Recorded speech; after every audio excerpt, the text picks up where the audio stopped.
Hello everyone, मैं विपिन सिंह आप सभी का यूट्यूब चैनल जीएस पद पर स्वागत करता हूं। आज हम लोग भारतीय संविधान के स्रोत व अनुसूचियाँ पढ़ेंगे। इनके महत्वपूर्ण एमसीक्यू प्रश्न पर चर्चा करेंगे। ये आपके आने वाले exam UPPCS, RO, GIC, UPSI, junior added के लिए बहुत ही फ़ायदेमंद होगा। आप लोग वीडियो को ध्यान से देखिए, लाइक करिए, शेयर करिए, कमेंट करिए।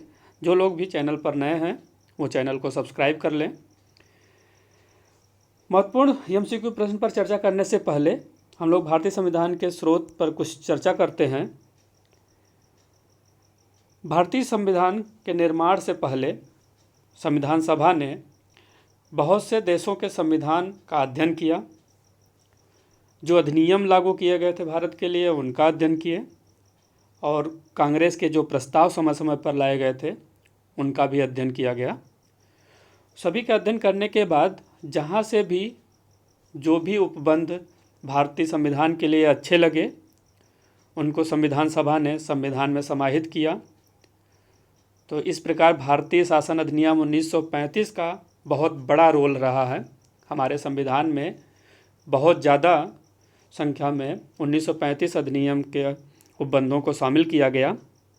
उसके बाद कई देशों जैसे ब्रिटेन है, America, Ireland, Canada, Australia, Germany, Soviet संघ आदि देशों के संविधान से कुछ कुछ महत्वपूर्ण उपबंधों को हमारे संविधान में समाहित किया गया है। तो आज हम लोग उसी से संबंधित महत्वपूर्ण प्रश्नों पर चर्चा करेंगे और देखेंगे किस देश के संविधान से क्या हमारे संविधान में समाहित किया गया है। उसके बाद कुछ प्रश्न अनुसूचियों पे भी रहेगा। अनुसूची की वीडियो जो है हम पहले बना चुके हैं, जिसमें हम विस्तृत चर्चा किए थे। आज हम सिर्फ कुछ महत्वपूर्ण प्रश्नों पर ही चर्चा करेंगे। आइए चलते हैं, हम लोग वीडियो देखते हैं। पहला प्रश्न है, भारत के संविधान में उद्देशिका का विचार लिया गया है। ऑप्शन है इटली के संविधान से, कनाडा के संविधान से, फ्रांस के संविधान से, यूएसए के संविधान से। तो ऑप्शन क्या सही होगा? ऑप्शन डी, यूएसए के संविधान से। प्रश्न पूछा है उद्देशिका का विचार, तो उद्देशिका का विचार यूएसए के संविधान से लिया गया है। जब उद्देशिका की भाषा पूछा जाए, उद्देशिका की भाषा, तो ये उद्देशिका की भाषा जो है ऑस्ट्रेलिया के संविधान से लिया जाता है। ये ध्यान दीजिएगा, ऑस्ट्रेलिया के संविधान से उद्देशिका की भाषा है, जबकि उद्देशिका का विचार यूएसए के संविधान से। अगला प्रश्न, भारतीय राजनीतिक व्यवस्था में इनमें से कौन सर्वोच्च है? ऑप्शन है सर्वोच्च न्यायालय, संविधान, संसद, धर्म। तो ऑप्शन सही होगा, option B is the right answer, संविधान। संविधान ही सर्वोच्च है। अगला प्रश्न है, भारत में न्यायिक पुनरीक्षण जुडिशियल रिव्यू की संकल्पना निम्नांकित देश के संविधान से ली गई है। तो ऑप्शन में है यूनाइटेड किंगडम, संयुक्त राज्य अमेरिका, यूएसएसआर, ऑस्ट्रेलिया।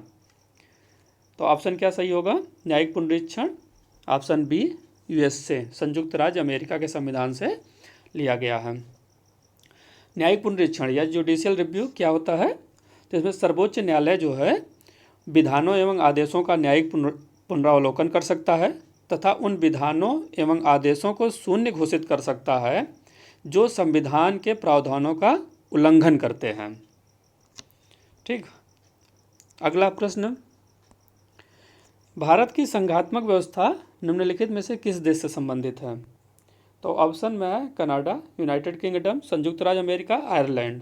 ऑप्शन सही होगा, option A is the right answer, Canada. संघात्मक व्यवस्था कनाडा के संविधान का स्रोत है। अगला प्रश्न, न्यायिक पुनरावलोकन की व्यवस्था, तो ऑप्शन है केवल भारत में है, केवल यूएसए में है, भारत और यूएसए में है, केवल यूके में है। तो ऑप्शन क्या सही होगा? न्यायिक पुनरावलोकन भारत और यूएसए दोनों में है। ध्यान दीजिएगा कि जो न्यायिक पुनरावलोकन है वो यूएसए के संविधान से भारत में लिया गया है। तो इस प्रकार भारत और यूएसए दोनों में है। अगला प्रश्न, भारत के संविधान में सम्मिलित समवर्ती सूची किस देश की देन है? ऑप्शन है सोवियत संघ, ऑस्ट्रेलिया, इटली, कनाडा। तो option B is the right answer, Australia. समवर्ती सूची ऑस्ट्रेलिया से लिया गया है। तो समवर्ती सूची में हम लोग पिछली वीडियो में भी बात कर चुके हैं। और 7वीं अनुसूची में जो है वो 3 पार्ट में डिवाइड किया गया था, जिसमें समवर्ती सूची, जिसमें केंद्र व राज्य दोनों को कानून बनाने का अधिकार है, और अगर दोनों कानून बनाते हैं तो दोनों में विरोध होने की दशा में केंद्र सरकार के कानून को मान्यता मिलती है। अगला प्रश्न, भारतीय संविधान में राज्य के नीति निषेध तत्वों की संकल्पना किस देश के संविधान पर आधारित है? ऑप्शन है फ्रांस, आयरलैंड, जापान, यूएसएसआर। देखिएगा, यूएसएसआर जो है सोवियत संघ को कहते हैं, रूस को, उस समय यूएसएसआर था। तो इन ऑप्शन को ध्यान से देखिएगा। तो ऑप्शन क्या सही होगा? नीति निषेध तत्व ऑप्शन बी, आयरलैंड। नीति निषेध तत्व जो है आयरलैंड के संविधान से लिया गया है। अगला प्रश्न, राज्यसभा के गठन में प्रतिभा, अनुभव एवं सेवा को प्रतिनिधित्व देने में भारतीय संविधान निर्माता निम्नांकित उदाहरण से प्रभावित हुए थे। ऑप्शन है आयरिश गणतंत्र, कनाडा, संयुक्त राज्य अमेरिका, ऑस्ट्रेलिया। तो ऑप्शन क्या सही होगा? Option A is the right answer, Irish गणतंत्र या आयरलैंड के संविधान से। आयरलैंड के संविधान से जो है वो राज्यसभा के गठन में इन सभी को समाहित किया गया है। तो जैसा कि हम लोग पढ़ते हैं कि राज्यसभा में जो है 12 सदस्यों को राष्ट्रपति मनोनीत कर सकता है, तो और वो मनोनयन जो है किस क्षेत्र से हो सकता है? प्रतिभा, अनुभव, सेवा, इन सभी का। तो ये जो है आयरलैंड के संविधान से हमारे संविधान में लाया गया है। अगला प्रश्न, भारतीय संविधान में मौलिक कर्तव्यों का विचार लिया गया है। तो ऑप्शन में है अमेरिकन संविधान से, ब्रिटिश संविधान से, रूस या पूर्व सोवियत संघ के संविधान से, फ्रांस के संविधान से। तो मौलिक कर्तव्य क्या है? ऑप्शन क्या सही होगा? ऑप्शन सी, रूस या पूर्व सोवियत संघ या यूएसएसआर के संविधान से जो है लिया गया है। अगला प्रश्न, भारतीय संविधान में मूल अधिकारों का विचार लिया गया है। ऑप्शन है ब्रिटेन के संविधान से, आयरलैंड के संविधान से, कनाडा के संविधान से, अमेरिका के संविधान से। तो ऑप्शन क्या सही होगा? मूल अधिकार ऑप्शन डी, अमेरिका के संविधान से। मूल अधिकार जो है अमेरिका के संविधान से लिया गया है। अगला प्रश्न, लिखित संविधान का प्रारंभ किस देश से हुआ? ऑप्शन है जापान, भारत, ब्रिटेन, अमेरिका। तो ऑप्शन क्या सही होगा? Option D is the right answer, America. लिखित संविधान का प्रारंभ जो है अमेरिका से हुआ था। तो अमेरिका का संविधान जो है प्रथम पूर्ण लिखित संविधान है और विश्व का सबसे छोटा लिखित संविधान भी है। अगला प्रश्न, संविधान की 11वीं अनुसूची निम्नलिखित में से किससे संबंधित है? ऑप्शन है नगरपालिका से, पंचायती राज से, केंद्र राज संबंध से, भ्रष्टाचार निवारण से। तो ऑप्शन क्या सही होगा? Option B is the right answer, Panchayati Raj से। अगला प्रश्न, संविधान की अनुसूची 6 इनमें से किस राज्य में लागू नहीं होती है? ऑप्शन है असम, मेघालय, त्रिपुरा, मणिपुर। तो ऑप्शन सही होगा option D is the right answer, Manipur. तो अनुसूची 6 जो है मणिपुर में लागू नहीं होती है। अनुसूची 6 जो है सिर्फ 4 राज्यों, पूर्वोत्तर राज्य की जो हैं 4 राज्यों में ही लागू होती है।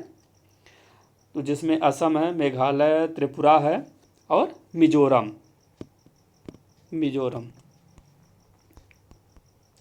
ये ध्यान दीजिएगा, जब मैप आप लोग ध्यान देंगे, असम, मेघालय, त्रिपुरा और मिजोरम, तो ये चारों जो पूर्वोत्तर राज्य हैं ये बांग्लादेश की सीमा से सटे हुए हैं। तो बांग्लादेश के सीमा से सटे हुए ये 4 राज्यों में ही अनुसूची 6 लागू होती है। तो ध्यान दीजिएगा मैप में भी। अगला प्रश्न, निम्न में से कौन राज्य सूची में है? ऑप्शन है रेलवे पुलिस, निगम कर, जनगणना, आर्थिक एवं सामाजिक नियोजन। ऑप्शन सही होगा, option A is the right answer, railway police. Railway police राज्य सूची का विषय है। अगला प्रश्न, निम्नलिखित में से कौन सा विषय भारतीय संविधान की संघ सूची से संबंधित नहीं है? तो ऑप्शन है रक्षा, वैदेशिक मामले, रेलवे, कृषि। तो देखिए रक्षा जो है संघ सूची का है, वैदेशिक मामले संघ सूची का है, रेलवे संघ सूची का, ध्यान दीजिएगा रेलवे संघ सूची का, रेलवे पुलिस नहीं बात हो रही है, रेलवे पुलिस तो राज्य सूची का। तो इसमें ऑप्शन सही होगा ऑप्शन डी, कृषि। ये कृषि जो है वो राज्य सूची का विषय है। अगला प्रश्न, भारतीय संविधान की 10वीं अनुसूची का संबंध है। ऑप्शन है भारत के राष्ट्रीय भाषा से, अनुसूचित एवं अनुसूचित जनजाति क्षेत्रों के प्रशासन से, न्यायिक पुनरावलोकन से, दल बदल विरोधी कानून से। तो 10वीं अनुसूची का संबंध किससे है? Option D is the right answer, दल बदल विरोधी कानून से। अगला ये जो है दल बदल वाला 10वीं अनुसूची जो है 52वें संविधान संशोधन 52 अमेंडमेंट और 1985 के द्वारा इसको संविधान में समाहित किया गया था। अगला प्रश्न है, निम्नलिखित में से कौन सा विषय समवर्ती सूची में है? ऑप्शन है कृषि, शिक्षा, पुलिस, रक्षा। तो समवर्ती सूची के लिए कौन सा सही होगा? ऑप्शन बी, शिक्षा। शिक्षा जो पहले राज्य सूची का विषय था, बाद में जो है अमेंडमेंट करके इसे समवर्ती सूची में ला दिया गया है, ताकि केंद्र और राज्य जो है दोनों इस पर कानून बना सकते हैं। अब बाकी जो है ऑप्शन है, देखिए कृषि राज्य सूची का है, पुलिस राज्य सूची का विषय है, रक्षा जो है संघ सूची का विषय है। अगला प्रश्न है, भारत के संविधान की चौथी अनुसूची विवेचित करती है। ऑप्शन है राज्यसभा के में स्थानों के आवंटन को, राजनीतिक दल बदल को, पंचायत व्यवस्था को, भाषाओं को। तो ऑप्शन सही होगा चौथी अनुसूची का, option A is the right answer, Rajya Sabha में स्थानों के आवंटन को। अगला प्रश्न है, भारत के संविधान की 11वीं अनुसूची में कितने विषय हैं? ऑप्शन है 22, 24, 29, 32। तो ऑप्शन सही होगा ऑप्शन सी 29। 11वीं अनुसूची में 29 विषय शामिल हैं। ये कुछ इम्पोर्टेंट जो है MCQ प्रश्न रहे हैं, जो संविधान के स्रोत और अनुसूचियों पर आधारित रहे हैं। आप लोग इसको बहुत ध्यान से देखिए। इन प्रश्नों के अलावा अगर अलग से जो है कहा जाए कि अलग अलग देशों के संविधान से और भी क्या चीज़ हमारे देश के संविधान में लागू की गई है, तो वो कह सकते हैं जैसे ब्रिटेन के संविधान से जो है हमारे संविधान में जो है संसदीय शासन व्यवस्था है या विधि का शासन भी समाहित किया गया है। और अमेरिका के संविधान से, जैसा कि ऊपर हम लोग पढ़ भी चुके हैं, मूल अधिकार, न्यायिक पुनरावलोकन। इनके अलावा जो है उपराष्ट्रपति का पद है, उद्देशिका का विचार है, राष्ट्रपति का महाभियोग है। ये सब भी अमेरिका के संविधान से हमारे देश के संविधान में जो है लाया गया है। आयरलैंड के संविधान से जो है राज्य के नीति निर्देशक सिद्धांत हैं, राष्ट्रपति की निर्वाचन पद्धति है और राज्यसभा के सदस्यों का नामांकन भी जो है आयरलैंड के संविधान से हमारे देश में वो बंद किया गया है। कनाडा के संविधान से, जैसा कि हम लोग पढ़े ही हैं, संघीय व्यवस्था है। और अवशिष्ट शक्तियाँ, कभी कभी बहुत प्रश्न पूछे जाते हैं कि अवशिष्ट शक्तियाँ जो है वो कनाडा के संविधान से लिया गया है। और ऑस्ट्रेलिया जो है संविधान समवर्ती सूची है, उद्देशिका की भाषा भी ऑस्ट्रेलिया के संविधान से लिया गया है। और हमारे देश में जो आपात उपबंध हैं वो जर्मनी के सिद्धांत से जो है संविधान से लिया गया है। तो ये कुछ इम्पोर्टेंट जो है संविधान के स्रोत रहे हैं। वीडियो को आप लोग अच्छे से देखिए, लाइक करिए, शेयर करिए, कमेंट करिए। जो लोग भी चैनल पर नए हैं वो चैनल को सब्सक्राइब कर लें। Thank you.